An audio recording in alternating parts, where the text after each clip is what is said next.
అందరికీ మరణాతండి. బాగున్నారండి?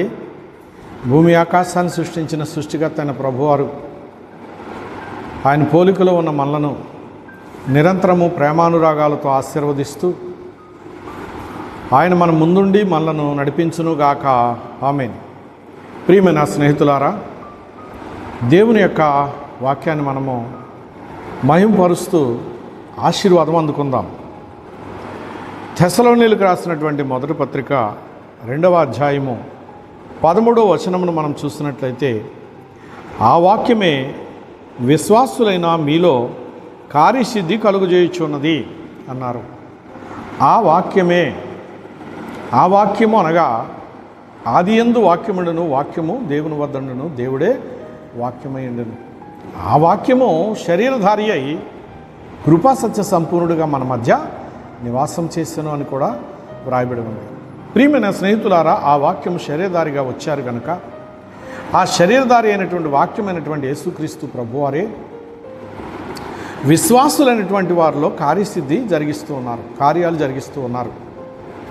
కార్యములు అనగా కుంటివారిని ఆయన నడిపించటము, గుడ్డివారికి చూపునివ్వడము, మూగవారికి మాటలు ఇవ్వడము, చనిపోయిన వారిని ఆయన సజీవులుగా చేయడము, అలాగనే చాంద్ర రోగులను బాగు చేయడము, ఆకలితో ఉన్నటువంటి 5,000 మందికి 5 రొట్టెలు 2 చిన్న చేపలు ఆశీర్వదించి కడుపు నిండా వడ్డించిన తర్వాత వారు తినగా మిగిలినటువంటి 12 గంపలు ఎత్తి చూపించటము, ఇవన్నీ కూడా ఆ వాక్యమే విశ్వాసులమైనటువంటి మనము ఆయన యందు ఉంచినటువంటి నిరీక్షణ బట్టి, విశ్వాసమును బట్టి ఈ కార్యములన్నింటినీ కూడా ప్రభువారు జరిగించి చూపిస్తూ ఉన్నారు.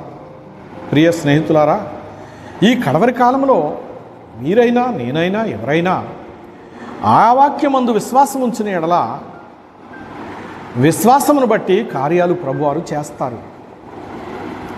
ఆయనకు అసాధ్యమైనది ఏదీ కూడా లేదు. ఆ వాక్యమే ఎర్ర సముద్రాన్ని పాయలు చేసింది. ఆ వాక్యమే బందీ గృహంలో అనగా ఐగుప్తు దేశములో ఉన్నటువంటి ఆ భయంకరమైనటువంటి శోధనలో ఉన్న ఇశ్రాయేలు ప్రజలను బయటికి తీసుకుని వచ్చింది. ఆ వాక్యమే ఆ ప్రార్థనలన్నింటినీ ఆలకించి దిగివచ్చి మోషేతో మాట్లాడింది. ఆ వాక్యమే ఆ 26 లక్షల ప్రజలకు కడుపు నిండా ఆకాశము నుండి దేవదూతల భోజనమైన మన్నాను భుజింపనిచ్చింది. ఆ వాక్యమే దాహంతో ఉన్నటువంటి వారికి బండ నుండి నీళ్లనిచ్చి దప్పికి తీర్చింది. ఆ వాక్యము లేని చోటు లేదు. ఆయన అంతర్యామి అయి ఉన్నారు. ఈ దినమందు నీతో కూడా ఉన్నారు. ప్రియమైన స్నేహితులారా, నీవది గుర్తించాలి, గమనించాలి గనుక ఆ వేళ ఏర్పాటు బిడ్డలతో ఉన్నటువంటి ఆ వాక్యము నేడు మాతో ఉన్నది. ఆ వాక్యము అగ్నిస్తంభములో ఉన్నది. ఆ వాక్యం మేఘస్తంభంలో ఉన్నది. ఆ వాక్యము వారు మొరలను విన్నది, వారి మనవులను సిద్ధింపజేసినది గనుక నేడు ఆ వాక్యము మనతో ఉండి మన హృదయాలను బలపరచుచు, మన హృదయంలో వెలుగును ప్రకాశింపజేయచ్చు, మన జీవితాలను ఆశీర్వాదమయం చేయొచ్చు ఉన్నది. గనుక ప్రతిరోజు ఆ వాక్యమును చదువుతూ ఆయన చేసే అద్భుతాలను అనుభవించవలసిందిగా ప్రభు అయిన దేవుని పేరట మీకు నేను తెలియపరుస్తూ ఉన్నాను. గనుక ఆ వాక్యమును చదివినప్పుడే ఆనందభరితులవుతారు. ఆ వాక్యమును హృదయంలో భద్రపరుచుకున్నప్పుడే అత్యానందభరితులవుతారు. ఆ వాక్యముతో సహవాసం చేసినప్పుడే నిత్యత్వంలోని ఆయన అనురాగాన్ని అందుకోగలుగుతారు. ప్రియులారా, అట్టి సహవాసం చాలా గొప్పది. గనుక వాక్యమైనటువంటి ప్రభుని ఆరాధించండి, ఆశ్రయించండి, ఆయన అనుగ్రహాన్ని పొందుకోనండి.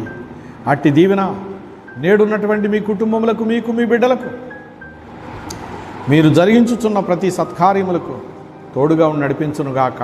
ఆమేన్. చిన్న ప్రార్థన. మహాపరిశుద్ధుడైన మా తండ్రి, విశ్వాసముతో ఉన్నటువంటి ప్రతి ఒక్కరికి వాక్యమైనటువంటి మీరు అద్భుతములు చేయుచు ఉన్నారు కనుక ఇట్టి అద్భుతములు ఆగవు. ఇవి ప్రభు రాకడ పర్యంతము సాగుతూనే ఉంటాయి. కనుక నీయందు విశ్వాసం ఉంచిన ప్రతివారు నీ పోలికలో ఉన్న ప్రతి బిడ్డలో అందుకునే ఆనందభరితులే ఫలించు దీవెనిమ్మని యేసు నామమున అడుగుచున్నాను పరమ తండ్రి. ఆమేన్. ప్రభు కృప తోడైండుగాక. మరణాత.